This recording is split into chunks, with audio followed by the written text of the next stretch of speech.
and welcome to the Riyal Deal. Coming to you from the Al Arabiya English studios, this is your weekly bulletin, bringing you all the latest business news headlines and analysis from Saudi Arabia. Coming up, we will have a summary of some of the latest statistics on the overall health of the Saudi economy as the non-oil private sector continues to expand. We'll be speaking to the regional head of Amazon Web Services, or AWS, about the company's large and growing presence in Saudi Arabia and its groundbreaking partnership with the PIF AI company Humane. We're going to be talking about the business of golf, notably LIV Golf, which is backed by Saudi Arabia's Public Investment Fund. We'll be joined by LIV's regional managing director. And at the Michelin Guide's first ceremony in Riyadh, foodie officials have been praising Saudi chefs for blending global influences with local heritage and shining the spotlight on a thriving gastronomic scene. We begin with the latest indicators about the overall health of the Saudi economy in these first few weeks of 2026. Well, the General Authority of Statistics has announced that the kingdom's real GDP grew by 4.5% year-on-year in 2025. This was the result of strong growth in both oil and non-oil activities. Well, non-oil activities in Saudi Arabia saw growth of 4.9% compared to the previous year. Well, the latest Riyadh Bank Purchasing Managers Index report for January also points to steady spending consumer growth expansion, this across almost all sectors. Well, that robust purchasing activity, say analysts, is the result of rising demand and growing employment. Well, on that note, hiring growth remains strong in January, though it has eased from the 16-year record that was set in October. Well, I'm joined now by Jameel Ahmad, who is the chief analyst at GTC and a global markets commentator. Jameel, thank you very much indeed for joining us. As we were just saying in the intro there, Saudi Arabia's GDP grew 4.5% last year. Just wondering what you read into that. Well, when you consider that the world economy was expected to grow somewhere around 3.2% for 2025, you clearly see an outperformance there from Saudi Arabia. But if you look deeper into details, you actually see that non-oil growth contributed to more than half of the GDP. So this showed that the Saudi Arabian economy is definitely experiencing some sort of evolution and kicking into a higher gear as we head into the final 5 years of the 2030 vision. And if you look at 2026, we're still expecting somewhat the same trends. You have a world economy that's expected to grow somewhere around 3% for this year. So actually, a global economy is expected to slow in 2026 compared to 2025. But Saudi Arabia's GDP is expected to range somewhere between 4.3% if you look at the World Bank estimates, and Standard Chartered come out earlier in 2026 expecting 4.5%. So we're still expecting an outperformance by Saudi Arabia, and we're also expecting an outperformance from the GCC region. But overall, the global economy is actually not looking too good. So when you see growth at these numbers for Saudi Arabia, it's very much an outlier. Okay, and the latest figures from the Ministry of Tourism sounding very promising indeed, Jameel. Tell us about those. So in a headline, for the first time, Saudi Arabia did reach the top 10 global destinations for tourism. And in 2025, you saw more than 120 million visitors, certainly some for international conferences and events, but more than 30 million of them were actually for tourist purposes. And in fact, I was in Riyadh just 1 week ago, and I was very much surprised by how much transformational change we've seen in Saudi Arabia over just a couple of months, because I've actually been to Saudi Arabia 3 or 4 times since the end of 2024, but I definitely did see a lot of change from my first visit in 2026, and clearly more is expected to be the same as we head into further towards 2030. Okay, now for you and for anyone who works with global markets, it's been a pretty busy start to the year. We've seen some pretty choppy sessions out there, haven't we? We certainly have, and it's been a very busy 2026 overall. I think if you're looking at the markets this week, you've seen selling across the board, and it looks like some breakups ahead of Valentine's Day or something. But essentially what we're seeing take place is the S&P 500 is having its worst week of the year. And if you look at the NASDAQ, we've not had a week as bad as this since the Trump tariff week of April 2025. Also, we're seeing a lot of volatility across cryptocurrencies, Bitcoin, gold, silver, and the US dollar last week fell to its lowest level in around 4 years. That might actually help the region of Saudi Arabia because currencies pegged to the dollar essentially encourages more investment into the local economy. But overall for 2026, we're not seeing volatility slow down at all. And it looks like a lot of the policy uncertainty that comes from Washington, specifically when it comes to trade tariffs and so forth, that seems to be promoting a lot of volatility. And we do expect for 2026 to remain very busy. Yeah, you mentioned gold there. I mean, we've been talking about it on this channel quite a bit the last few days.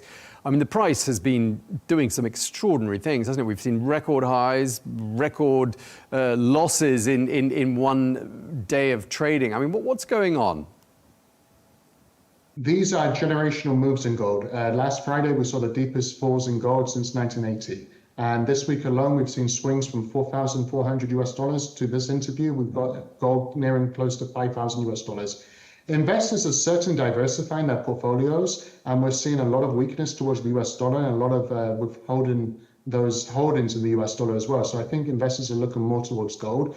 But even though we've never seen gold at 5,000 US dollars this time in history, I do think it's overvalued, but at the same time, a lot of those themes that have attracted investors towards safe havens, such as broad economic uncertainty, what happens with the Trump administration, not being able to plan ahead when it comes to tariffs and so forth. And also you've got a lot of pressure on the US Central Bank to continue to cut interest rates. Historically, that's a very good signal for gold prices. And I actually do think that it wouldn't surprise me if gold prices do try to get their head back above 5,000 US dollars and potentially stay there. All right, we really appreciate you sharing that with us. Thank you very much indeed, Jameel Ahmad, Chief Analyst at GTC and Global Markets Commentator. Thanks for your time. Let's take a look at some of the other stories from the week. And the Saudi Awal Bank, better known as SAB, has announced its financial results for the year 2025. Net profit after zakat and income tax was up 5% compared to the previous year, and total operating income rose by 5% year on year. Well, SAB, which is a partner of the HSBC Group, is one of the largest banks in the kingdom, and 2026 marks its centenary in Saudi Arabia.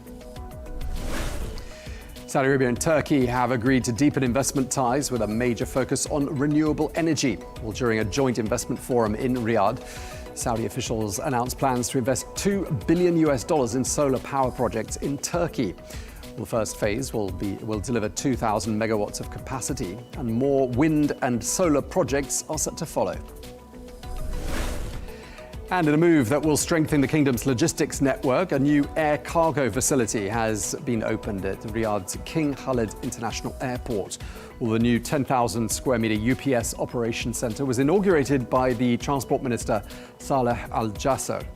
Well, the hub can process more than 3,000 parcels an hour and enable faster customs clearance and delivery times. Well, the project supports economic diversification and the Vision 2030 goal of becoming a global logistics hub.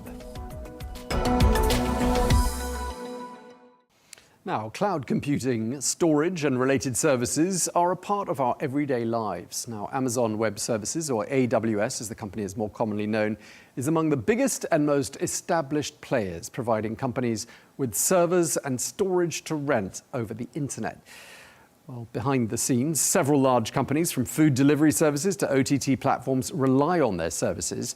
Well, AWS has a large and growing presence in Saudi Arabia and has forged a groundbreaking partnership with the PIF AI company Humane. Well, we're joined now by Tanuja Randery, who is the Managing Director and VP of AWS for the Europe, Middle East and Africa regions. Thank you very much indeed for talking to us. Just to kick things off, could you give us a real-world example of just who a typical client is in Saudi Arabia and what you do for them? Thanks, Don. It's great to be here. Absolutely talking with you about what we're doing in Saudi and the region. Look, I think if you're watching Netflix, if you're ordering a ride service, if you're getting pizza delivered to your door or any other wonderful Saudi delicacy, or you're watching sports, you're using in some form or the other the cloud, and in this case, AWS in a lot of those examples. So, but let me give you a one that I'm super passionate about. You know, we're sponsors of esports, the World Cup, and with Amazon and AWS, what we made happen for the esports World Cup viewers is using Amazon Ads. We were really integrating fan engagement.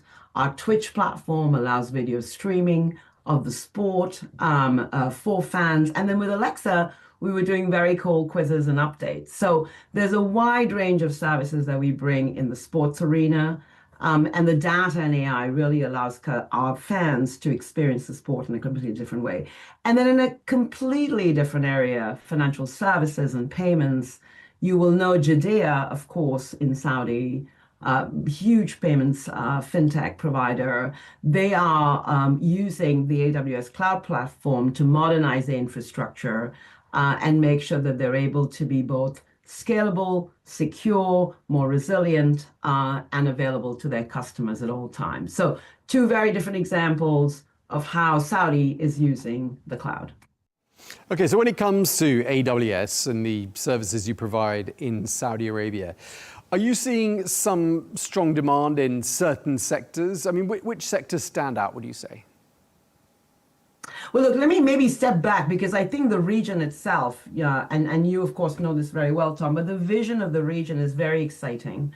Whether you're in Saudi Arabia or the UAE, you know, the desire to be a powerhouse in the space of AI and more broadly the knowledge services economy is very exciting. The other thing we see is the investment is following the vision. So you're actually seeing investment in data centers, you're seeing investment in providing energy and capacity, you're seeing investment in people and the economy across government and businesses. And then finally, what gets us most excited, of course, is the customer adoption that we're seeing. So if you see what's happening, whether you're in the energy sector or media sector or government sector, or by the way, the healthcare sector, the AI adoption we're seeing is very significant. In fact, almost 30% of businesses across Saudi are using the technology in some form or the other.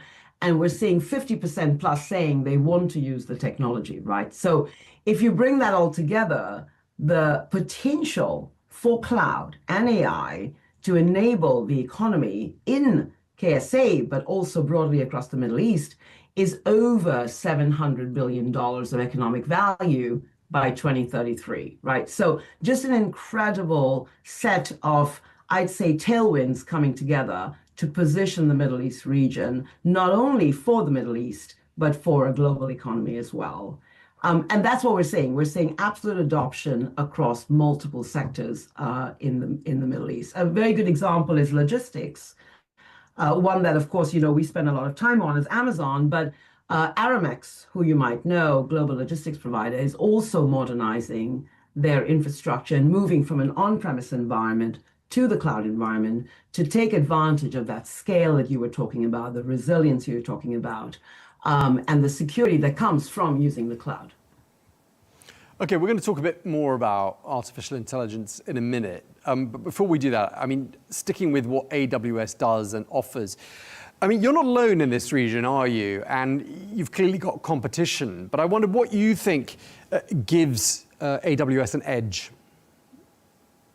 We aren't alone. And by the way, it is good to see a competitive environment, right? Because our customers require choice. Look, what is it about AWS that differentiates us? I think there's three things that I'm going to talk to. One is the scale. We were pioneers of the cloud, Tom, and there is no compression algorithm for experience. You know, we've been at this for about 20 years. We operate at a scale that no one else operates globally. And I think that's super important because with scale comes all of that experience in the way that you operate, you know, the efficiency that you can drive for our customers. So that I think is one. And with that scale comes one of the broadest and deepest platforms in terms of the innovation that we bring to the table. We have over 200 services that we bring to our customer across cloud, compute, storage, data, all of which, by the way, are foundational to being able to leverage AI. And then I think the third thing that I would mention is, if you look at all of the software companies around the world that all of our customers require, whether you're talking about SAP or Salesforce on the one hand, or you're talking about Temenos on the other hand, all of these ISVs, or Schlumberger for the energy sector, all of them are running on the AWS infrastructure. So this deep ISV partner ecosystem, combined with our partner ecosystems and the systems integration and consulting space, enables our customers to adopt this technology at scale. And then I guess just back to the point about Humane, we are very deeply committed to working with local partners. And the reason for that is local partners bring a depth of understanding and a nuance about the culture and the way customers use technology and adopt it that completely transforms how quickly we can actually make the magic happen, as we say. So I think those are the reasons that really separate us. We've been investing heavily and at scale in AI infrastructure. And I can easily come on to what we're doing in the Middle East, but we've been in the Middle East for a very long time, deeply committed to the region. We were in Bahrain for quite some time with our data center infrastructure, the UAE, as you know, with our data center infrastructure, and coming soon this year to Saudi, over $5 billion of investment to build our data center and AI infrastructure in the Kingdom of Saudi Arabia. Well, so lots is happening. I mean, you've got this partnership with Humane. You've just mentioned this $5 billion investment in a data center infrastructure in Saudi Arabia. I mean, so much happening, as well as this AI zone as well. Just tell us a bit more about the partnership and why you think it's so significant. The $5 billion I mentioned earlier was the investment we are making in the actual launch of our region. And by region, I mean our data center infrastructure that will be in the Kingdom of Saudi Arabia, which means our customers can access the cloud locally, important for data residency, important for low latency and performance. But in addition to that, we also have a joint investment with Humane, the national AI champion of Saudi, and that is to bring, as you said, the first of its kind, actually, AWS AI zone into the kingdom. And what is this AWS AI zone? So together, we are going to provide the most powerful AI compute infrastructure. By that, I mean, of course, the infrastructure, which is the chips that power AI services, both training and inferencing. And then in addition to that, we will bring our entire AI stack into a purpose-built Humane data center. And by AI stack, what I mean by that is on top of obviously the layer of infrastructure and the chips, which are both NVIDIA and of course AWS Trainium, we will provide our services that allow our customers to access the models for training. So Amazon Bedrock is our platform that allows over 100 LLMs, by the way, large language models, available to our customers for training purposes and inferencing purposes behind the Bedrock platform. And then we also provide agentic AI platforms that allow them to deploy agents at scale and additional services that allow them to actually do much better on the software development and coding on the one hand, knowledge management on the other hand, or customer service transformation in terms of the use cases of AI. So all of that AI stack will be powered by Humane's data center locally in Riyadh. And then together, we will take our capabilities to enable our customers to be actually using this technology at scale. So it's a phenomenal partnership. And of course, NVIDIA is very much part of this partnership. You'll have seen at the US Saudi Forum that we announced that we're bringing over 150,000 chips to the region along with NVIDIA and Humane. Now, Saudi Arabia's got some huge AI ambitions, as we all know, and the kingdom wants to be this global artificial intelligence powerhouse by the year 2030. What you make of this ambition, and where do you see Saudi Arabia on the road towards achieving those goals?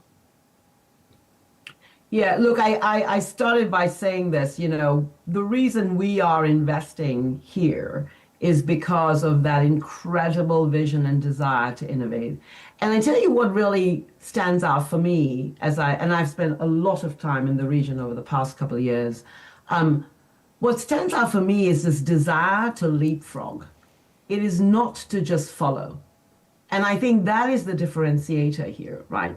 So of course, They want Saudi Arabia, businesses, governments want to access all of this technology, but they're already thinking about how they can absolutely innovate beyond, right? And I think that's important. The second thing I think will give them absolute ability to be a powerhouse in this space is that once they understand the importance of regulation, their regulatory environment is extremely innovation friendly, right? So we see this, and that's why we're also there, because we can see that the government of Saudi Arabia is really leaning into that vision of a thriving society, a thriving economy, a thriving the regulatory environment, and the investments in energy and data center infrastructure are available. So that combination and that incredible ambition, powered by global partnerships that they lean into, is what I think positions them to be incredibly effective in this journey. Now, I wanted to ask you about a recent media report from the last couple of days, and it regards redundancies within Amazon and AWS. What can you tell us about that, and which geographies do you think are going to be most affected? Yeah, no, thanks for raising that. Look, I think as any organization, we're always looking at ways to ensure that we can, simplify the organization, ensure that we are, resetting towards the areas of highest priorities. We are, of course, always sad to see, individuals leave, but at the same time, we are investing in areas that we know will be the powerhouses of tomorrow. And again, coming back to what we were saying here, our investments continue globally as well as in the Middle East to ensure that we can actually enable these customers of ours. We talked earlier about the energy sector. Aramco, ADNOC are incredibly important organizations, and we're investing heavily with them in their AI-powered services. If you look at banking, you've got, Jedea, as I mentioned, as a fintech, but then a phenomenal banking environment in the area. In the education sector, with training, it's super important for us to work with universities. By the way, we have a great partnership with a number of universities there as well. So our focus is ensure that our customers, working backwards from what they require, have the innovation that's needed at the point of presence, which is locally as well as globally, and ensure that those are fueled by innovation services and the talent, both of Amazon and AWS, but also local talent to ensure that we can actually enable them in this incredible time.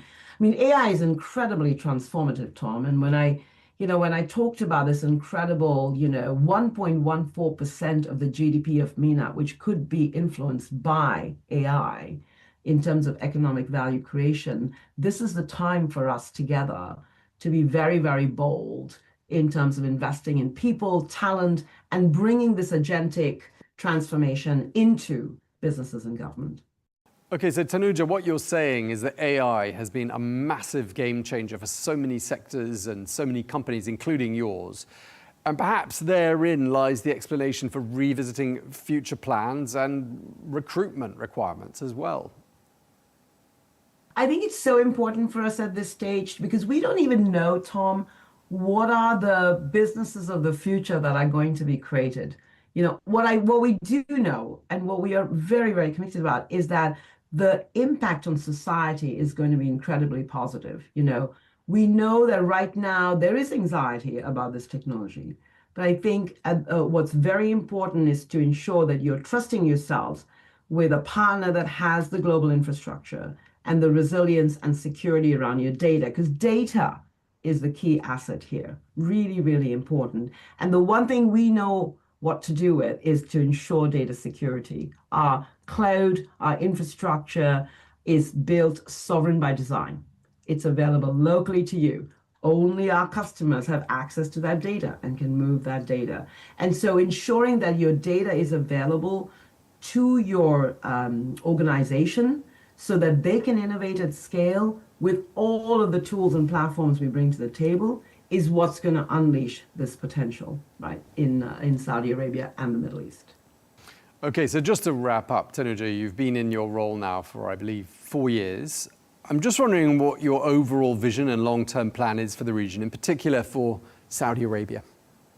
Well, look, as I said, I have a personal passion for the region. I've spent the last years, Tom, in and out of the region. I live in London, of course, but I'm there a lot. I think all of the work that we're doing, and you know, whether it's Bahrain, the UAE, Saudi Arabia, this level of investment that we're putting in is fueled by our passion for the region.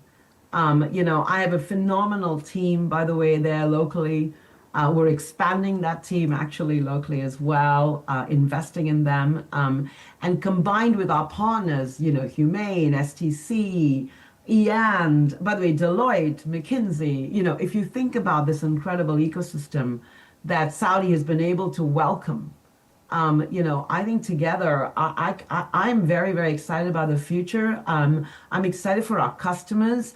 Our customers tell us they are waiting for our region to launch so that we can be there with them. And I personally could not be more committed to Saudi Arabia. Okay, well, we really appreciate you taking the time to speak to us. Thank you very much indeed. Tanuja Randery, Managing Director and VP of the Europe, Middle East, Africa region for AWS. Thank you for your time, madam. Thank you, Tom, for your time. Now, we've talked quite a bit on this channel about LIV Golf, the professional men's golf league backed by Saudi Arabia's public investment fund. And for those of you who didn't know, the name LIV refers to the Roman numerals LIV for the number 54, which is the number of holes currently played at LIV events. Well, the 2026 season, the most global season yet, is going to feature 14 events across 10 countries and 5 different continents. Well, Riyadh is hosting the LIV season opener for a second consecutive year. Well, to talk to us more about the business of golf, I'm joined now by Faisal Al-Jedea, who is the Regional Managing Director for Saudi Arabia at LIV Golf. Faisal, thank you very much indeed for joining us. Thanks for having me, Tom. Now, it's recently been announced that LIV Golf is coming back to Riyadh next year in 2027. Why Riyadh, and what does all of this say about the status of the event? Well, we just had a very exciting week with Roshan Group LIV Golf Riyadh's tournament. Of course, this is our season opener, and it's a great way to set the tone for the rest of our 14 tournaments. And so we will be coming back in 2027 for another exciting season opener here in Riyadh. Now, Faisal, you're from Saudi Arabia and part of arguably the fastest growing global professional golf league. And I just wondered if you could tell us about Saudi Arabia's passion and interest in golf and whether you're seeing enthusiasm from locals in Riyadh who are essentially seeing a global event on their doorsteps. Absolutely, Tom. The sport is growing here. There are a lot of initiatives by the Saudi Golf Federation and Golf Saudi in growing the game of sport. And with LIV, we see a lot of families attending, a lot of young people attending. 30% of our ticket buyers are also first-time attendees to any golf-related event. And the majority of those are under the age of 45 and a significant share being women. And you can see that reflected globally and within the Saudi market. Now, we spoke to, on this channel, Scott O'Neill, who is, of course, the CEO of LIV Golf, and he told Al Arabiya English that Saudi Arabia, in particular Riyadh, emerging as a golf destination, a major market for golf. 6 new golf courses being built. I mean, do you see Saudi Arabia having a future as a hub for golf? Absolutely, and you said it, Tom. All the developments of the golf courses and the golf industry here is just proof that Saudi can become a hub for global and regional golf in general. We have tourism, lifestyle, sporting ecosystem, all are things that benefit from the sport of golf. Right, so clearly a lot of spin-off benefits to the economy from an event like this. Now, tell us about your role with LIV Golf. How did that come about, and what interests you in the LIV Golf League? I believe that sports and the sports industry are the future of Saudi. It's where the culture, the entertainment, the international engagement all intersect with each other. My ability to bridge all of that through my background in culture and international engagement helps translate the global message and the global idea of LIV Golf into the locals so it has authenticity and it's not just another stop on the tour. And what are your goals, Faisal? What do you want to achieve with your time at LIV? Well, hopefully, if I do things the right way, people will be talking about LIV. You'll see young people saying, oh, Bryson DeChambeau, who's one of our superstar golfers, or John Rahm, I want to be like them. I want to play golf like them. So having LIV become a part of our culture, or at least top of mind, would definitely be success for me. Now, some big sponsorship agreements have just been announced with the likes of HSBC and Rolex. And I'm just wondering what the impact of such huge partnerships will be and who else you might see come on board. Rolex and HSBC both have a lot of confidence in us, and this partnership shows kind of the longevity of LIV Golf. We also have a lot of local partners like the 2026 Roshan Group for the tournament. We also have global and local partners such as Aramco, Ma'adin, Riyal Air, and a lot more interest within the local market. Okay, so good to hear some local brands in the mix moving forwards. Now, just lastly, what are your ambitions for the tournament and for golf in Saudi Arabia, Faisal? I'd like to see LIV Golf stay after the tournament, whether that's with any kind of initiative or entertainment aspect. I'd like it to have some year-round visibility. Again, coming back to the top of mind, I want LIV Golf to really be a part of Saudi culture. Okay, well, we wish you all the very best with that and really appreciate you taking the time to talk to us. Faisal Al-Jedea, the Regional Managing Director for Saudi Arabia LIV Golf. Thank you very much for your time, sir. Thank you, Tom.